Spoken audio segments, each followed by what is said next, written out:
Hello and welcome back to my channel. My name is Chantel and today I am doing the everybody's favorite, the monthly wrap-up video. So I'm going to be talking about all the books that I read in the month of July of 2026. And I read 7 books in total this month. I think I had a pretty high page count for the month because I read a few books that were very large, big thick books. So like 3 of those books were like well over 400 pages long, if not twice that length, at least one of them. I'll probably put my Storygraph stats, monthly stats, image or graphic, whatever, up on the screen somewhere so you can see it and take a look at it and see where I'm at. But yeah, so I want to talk about these books. So let's get into it, shall we? I even have my laptop here in front of me so that I don't miss anything.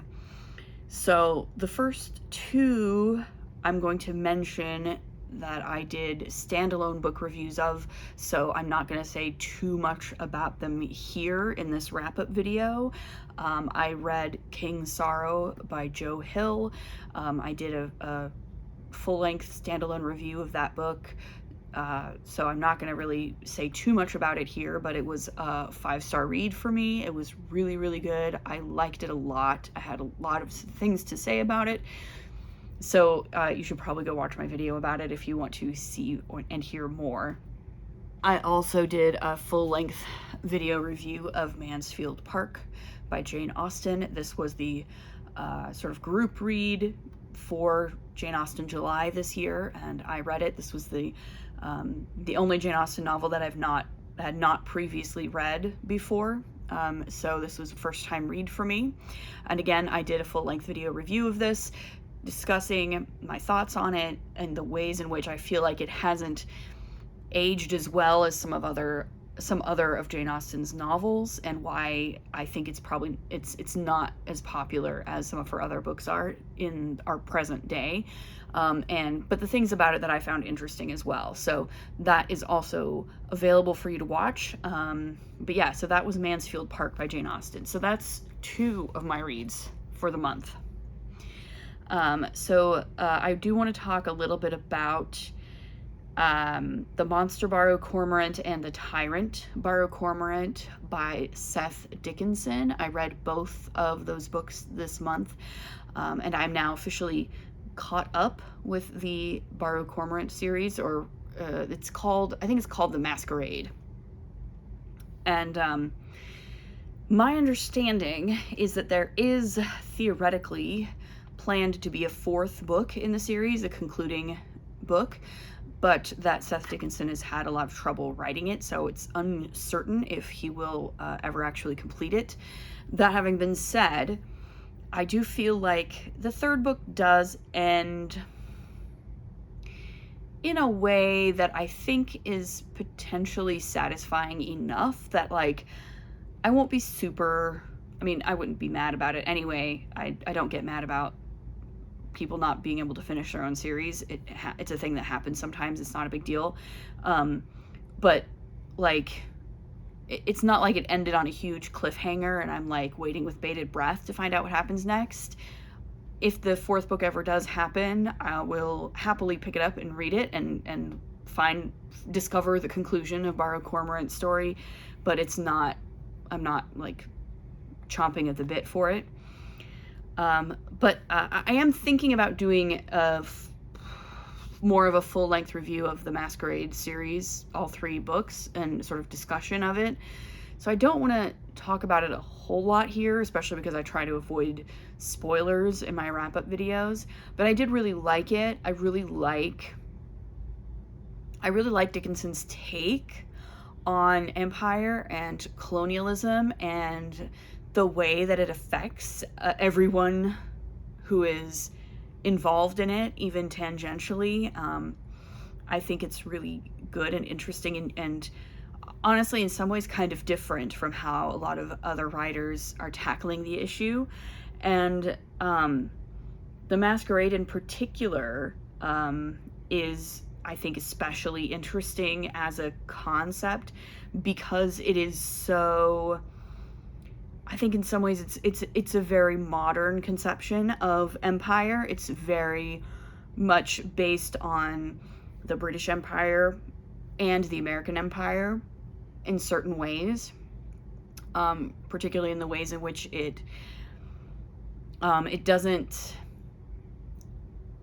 use a lot of overt violence when colonizing other people. It tends to go about things a little bit differently.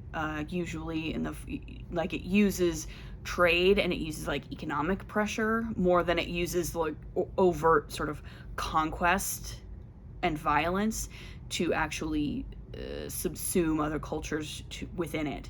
And it's a really interesting, and again, it feels very modern kind of take on it. I also really like his take on magic and belief systems. The Bard of Cormorant series is a really interesting series in the sense that it's only fantasy, I would say, in the sense that it's a secondary world, because whether like magic per se actually exists in this world is really nebulous. You could just as easily explain everything away by just science that we haven't figured out yet. So it's almost as much sci-fi as it is fantasy, but at the same time it's still not, because sci-fi is also often a very different thing. But it's very much a secondary world kind of story. And yeah, it's a little bit nebulous in terms of its genre. It's speculative, but it's definitely not, it doesn't fit neatly into the category of like science fiction or fantasy or dystopia. It doesn't really do any of those things. And I think, so that makes it really interesting. And also the central character of Bard of Cormorant, I think, is a really, really interesting character as well. She's very young. She has these goals, but she's also constantly questioning herself, and she's questioning all the people around her. There's also an aspect to it that's very much a kind of Spy Games story where nobody can trust each other. Everybody's sort of operating with their own motivations, and so it's really, really hard to forge trusting relationships with each other, and that creates a really interesting dynamic for the whole story. So yeah, in general, I really like the Bard of Cormorant books, and I think Seth Dickinson is a very good writer. So I may do a slightly more in-depth video about these books, but I really, really enjoyed them. I'm super glad that I picked them up. So that's the Monster Bard of Cormorant and the Tyrant Bard of Cormorant, which I read in July. Then I also, in July, read a nonfiction book, An Indigenous People's History of the United States by Roxanne Dunbar-Ortiz. So this is this was a really interesting read. This is kind of, in some ways it's kind of a revisionist history.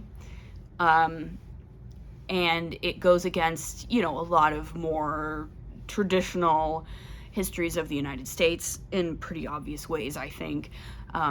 The primary way in which she's operating is that, her entire thesis is based on the fundamental idea that the United States is a settler colonialist state at its heart, at its core, at its basis, right? That is the first and primary assumption that she is working from, and everything else springs from that, right?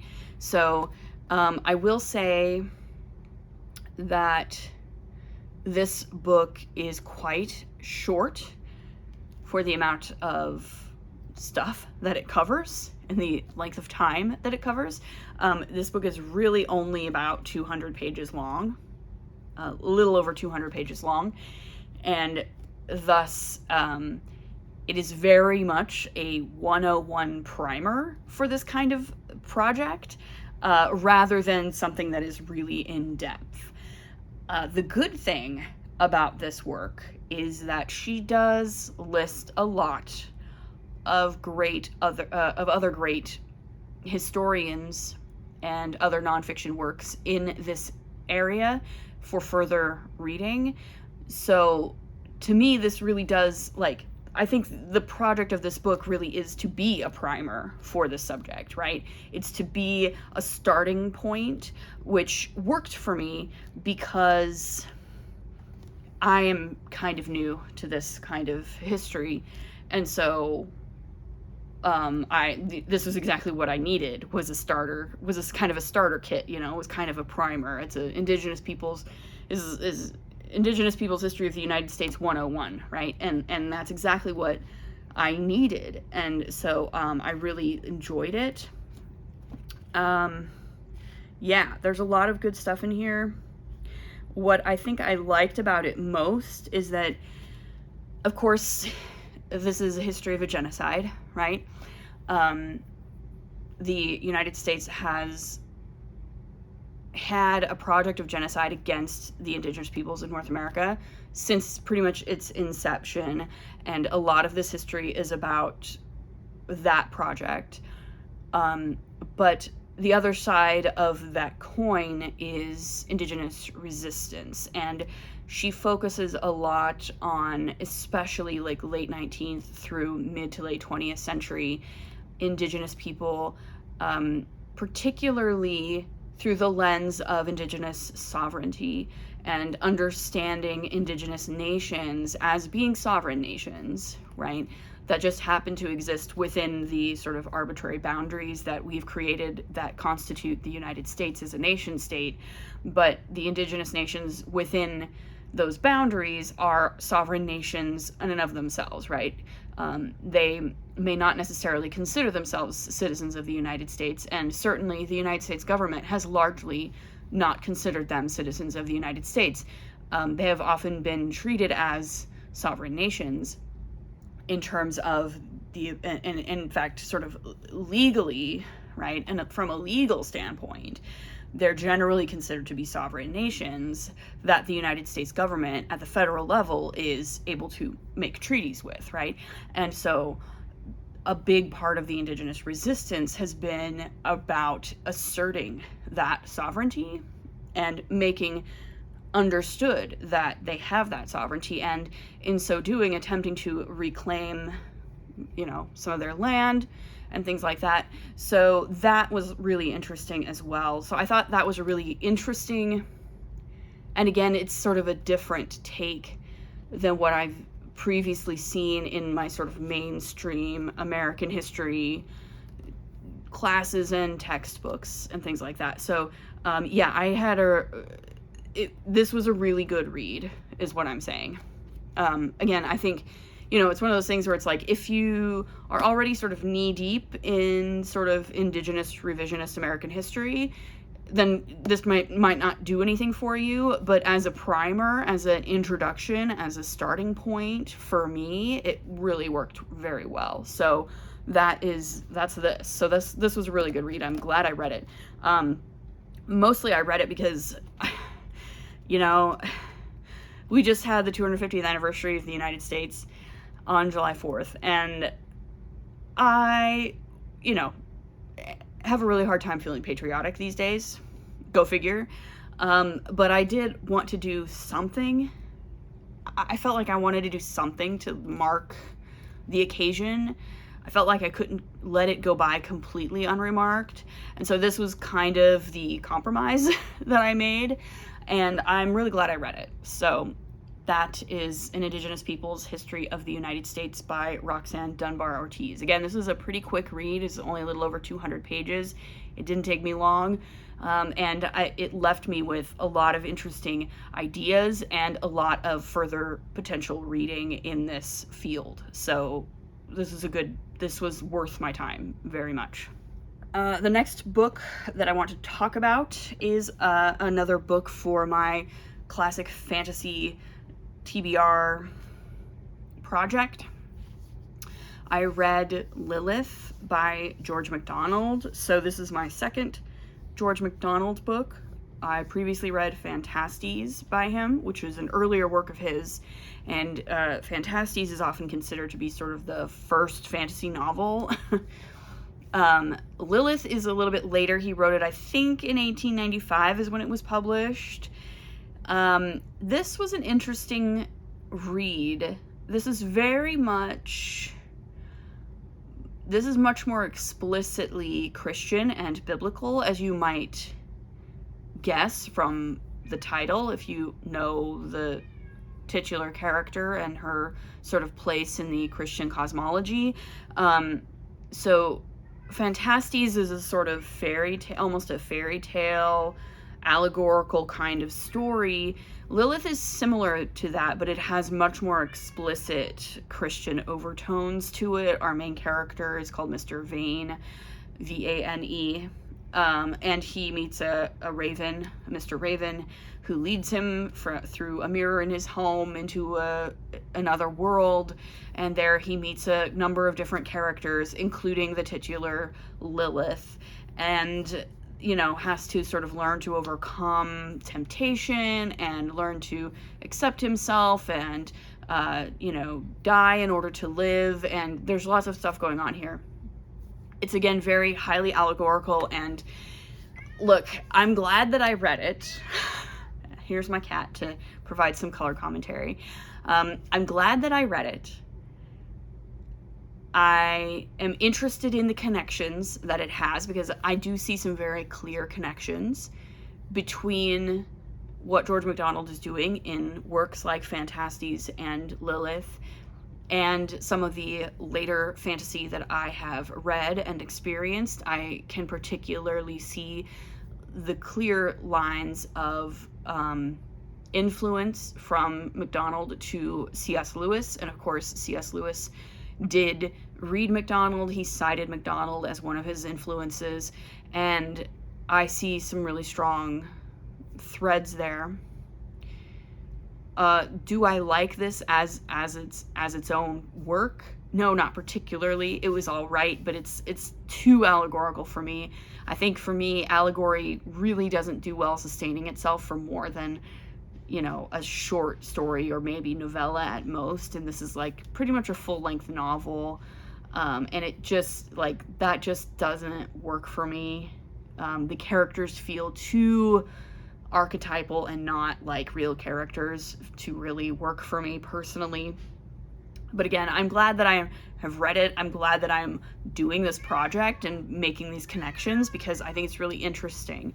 So that's Lilith by George MacDonald. And then finally, I needed a palette cleanser at the end of the month. So I picked up Eric by Terry Pratchett. This was the next book in line in the Discworld series. This is Terry Pratchett's satirical take on the story of Faust, where the Faust character is like a pimply 13-year-old boy who, instead of summoning a demon from the netherworld, he accidentally summons Rincewind and the luggage. And as you might imagine, some shenanigans ensue from there. I thought it was particularly funny that this book had a section in it that was a satire of Homeric epics and the Odyssey specifically, given that I'd just seen Nolan's Odyssey in theaters. So that was kind of already on my brain, and then I was like, oh look, we're doing the Trojan War in Discworld. That's great. That's very exciting. But yeah, so this was fun. I don't really know what else to say about Terry Pratchett and the Discworld. If you don't already know about him, I think you should give him a shot, because I think he's just very funny and has a lot of insight into the human condition. And Eric is really fun. There's a great bit in Eric. There's a subplot where the new king of hell is trying to reorganize things and make the tortures actually torturous, and he turns it all into basically a bureaucracy where the people being punished are now having to listen to instruction manuals being read to them instead of having their liver picked out every day or whatever. And all of the the other lords of hell decide that, like, they need to like stage a coup because they're tired of this and they want to go back to the old ways when things were more fun. even if they're more efficient and more actually terrible now, it kind of sucks for everybody, so they just want to go back. And so that's a really funny bit in here. The point, of course, being that modeling hell after a human corporation or bureaucracy is like, it's so bad that even the demons are like, man, what are these humans coming up with these days? This is insane. We don't want to do this. So the point being, you know, that nothing is worse than what humans can think up for themselves, basically. So yeah, that's really fun. But yeah, so I, you know, continue to really enjoy Discworld. I love the social commentary that goes on in all of the Discworld novels. He always has a lot to say about a lot of things, even in a very, very short little book. This took me like 2 sittings to read. I like started it in the one evening, and finished it the next day. So yeah, that was Eric by Terry Pratchett. So yeah, that's the 7 books that I read in the month of July. I currently have 2 books ongoing that I'm sort of knee-deep in right now. The first is Fool's Assassin by Robin Hobb. So I have officially started the Fitz and the Fool trilogy. I'm almost halfway through it actually already. I've just started it a few days ago, and I'm flying through this thing. Yeah, I don't know what to say. I'll probably say more about it. Honestly, once I've finished the series entirely, I'll probably do a standalone video about the Fitz and the Fool trilogy specifically and what's going on here. But yeah, in the interest of not spoiling anything, Fitz continues to be both lovable and very infuriating, as always. And yeah, you always just feel for the people around him and how frustrating he can be sometimes. But yeah, I very both excited and trepidatious to be finally reading the final trilogy of The Realm of the Elderlings. We'll see how long it takes me to get through the entire trilogy. Like I said, I want to be finished with this by the end of the year, so I've got some time, but and I'm going to take my time getting through the whole thing. But yeah, that's Fool's Assassin. I've got that going. And then I currently also have going We Were 8 Years in Power by Ta-Nehisi Coates. This is a collection of essays by him that were originally published in The Atlantic during the Obama administration, and this is him sort of parsing through his thoughts and feelings on the Obama administration and his thoughts and feelings on, you know, the rise of Donald Trump and the extreme right-wing fascist ideology that's coming out of the Republican Party in the wake of the Obama administration. So this is really interesting so far. I've been basically reading an essay a day for the past few days, so I'm close to about halfway through it already. But yeah, I'm really, I mean, I am enjoying it, right? I don't know that enjoying is really the word for what he calls an American tragedy in the subtitle of this work. But Ta-Nehisi Coates' writing is very good, right? He's a very, very good writer. And there's a lot of pleasure in just reading his words and the way that he puts words together, because his syntax is so wonderful, and the way that his words flow is often so lyrical that it's easy to sort of sink into it and just let it wash over you. So yeah, I really am having a good time with Coates as a writer, and you know, he's a very smart man. He has a lot of interesting things to say and a lot of interesting observations on American society, particularly from the angle of race and our long history of white supremacy and the way that white supremacy is really baked into the infrastructure of this country. So yeah, that's how this book is going. I don't know that I'm going to start anything else until I'm finished with one or the other of these two books. I do occasionally still dip into the poetry of Emily Dickinson. I have a book of Emily Dickinson poems that I have been dipping into every so often. So other than those three, I don't think I'm going to start anything probably until I've finished something else. But yeah, that is my July reading. I think I had a pretty good reading month. Let me know how your reading month was in the comments below. Have you read any of these books? Did you like them? What are your plans for August? Let's talk about books.